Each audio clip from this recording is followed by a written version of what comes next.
Hello aspirants, మన polity PYQ అనాలిసిస్లో next question paper forest range officer mains general studies paper open చేద్దాం.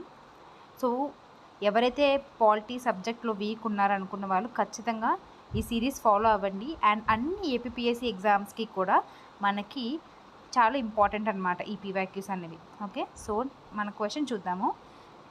Repeated question, doctrine of basic structure గురించి అడిగారు.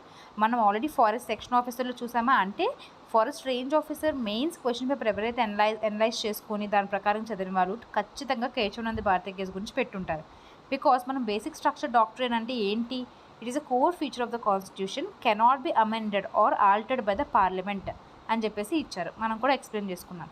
And ఎవరైతే చూసుంటారో గూగుల్లో ఖచ్చితంగా మనకి కేశవానంద్ భారతి కేసు గురించి ఇచ్చే ఉంటారు, బేసిక్ స్ట్రక్చర్ డాక్టర్ అని కొట్టగానే.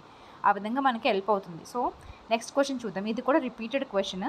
ప్రెసిడెంట్ రూల్ అనేది మనకి రీసెంట్గా మణిపూర్లో ఇంపోజ్ చేశారు. ఆర్టికల్ నెంబర్ ఏంటి? ఆర్టికల్ 356. అండ్ మిగతా ఆర్టికల్స్ కూడా చూసుకోండి. ఆర్టికల్ 352 నేషనల్ ఎమర్జెన్సీ గురించి చెప్తుంది. అలాగే ఆర్టికల్ 350 అండ్ ఆర్టికల్ 354 కూడా నాకు కామెంట్ సెక్షన్లో చెప్పండి. అట్లీస్ట్ గూగుల్లో సెర్చ్ చేసి ఆన్సర్ చేయండి. ఓకే, నెక్స్ట్ మనకి 67th క్వశ్చన్ చూడండి. How many years approximately taken by the constituent assembly to draft the constitution of India? 3 years అని చెప్పి అన్నారు అప్రాక్సిమేట్గా. నార్మల్గా ఎగ్జాక్ట్గా చెప్పాలంటే it is almost 2 years 11 months 18 days తీసుకున్నది మనము కాన్స్టిట్యూషన్ రాయడానికి. ఓకే, నెక్స్ట్ ఇది కూడా చాలా simple question. Who is the chairman of Rajya Sabha? Vice president of India is the chairman of Rajya Sabha.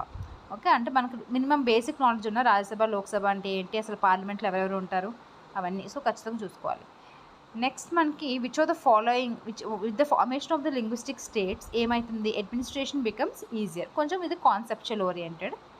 Next question చూద్దాము. నెక్స్ట్ క్వశ్చన్ వచ్చేసరికి gender discrimination usually refers to its like unequal treatment by the society, men and women. Next yes, ఇది చూడండి. Which of the following is not one of the fundamental rights specified in the constitution of the India? So fundamental rights గురించి తెలుసుకోవాలండి. మనకి ఎన్ని ఉన్నాయి, ఏ పార్ట్లో ఉన్నాయి, ఏంటి అని. Right to life article 21. Right to education ఏంటి? Right to equality and right to employment. Right to equality కూడా ఉంది మనకి ఫండమెంటల్ రైట్ కింద. రైట్ టు ఎడ్యుకేషన్ కూడా ఉంది article 21A. So right to employment అనేది మాత్రం మనకి ఫండమెంటల్ రైట్ కాదు. Next, which of the following out of the following who can change an existing law of a country? So laws ఎవరు చేస్తారు? వాళ్ళు change చేయగలరు. It is the parliament of India. Next question చూడండి. The bicameral form of government specified in the Indian constitution is adapted from the following country? It is Britain. So మన constitution మనం చేసేటప్పుడు different qualities ఒక్కొక్క country నుంచి తీసుకున్నాం. అట్లా Japan నుంచి మనము ప్రొసీజర్ ఎస్టాబ్లిష్డ్ బై లా అనే కాన్సెప్ట్ని తీసుకున్నాం. అట్లనే మనం కెనడా నుంచి కూడా కొన్ని కాన్సెప్ట్స్ తీసుకున్నాం. యూఎస్సీ నుంచి ఎక్కువగా జ్యుడిషియల్ రివ్యూ కానీ అండ్ మనకి డిఫరెంట్ క్వాలిటీస్ అనేవి తీసుకున్నాం అనమాట. సో నేను వీలుంటే అవన్నీ కూడా ఒక ఫోటో తీసి మీకు పోస్ట్ చేస్తాను, ఒకసారి చూసుకోండి. Next, elections to the Rajya Sabha are based on the system of single transferable vote అండి. ఓకేనా, సో దీని గురించి కూడా మనము పాలిటీ వీడియోస్లో ఒకసారి ఎక్స్ప్లెయిన్ చేశాను, ఒకసారి చూడండి. Vision of the national e governance plan is మెయిన్గా ఏంటి? To provide the public services to the common man in his locality at a very affordable cost. Main అదేమంట, అందుకే మనం ఈ గవర్నెన్స్ అనేది తీసుకొస్తున్నాం, ఈజీగా అడ్మినిస్ట్రేషన్ అయిపోవాలి అని చెప్పేసి. So this is all about the FRO general studies paper అండి.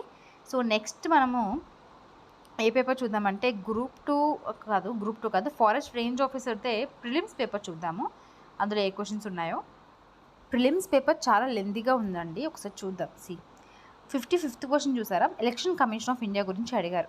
It is a constitutional body setup as per the provisions of the article 324 of part 15 of the Indian constitution.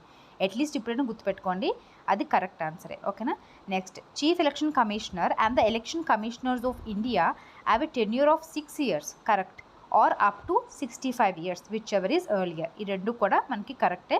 That is all about the election commission of India. So election commission of India గురించి కూడా మనం చదువుకోవాలి కొంచెం.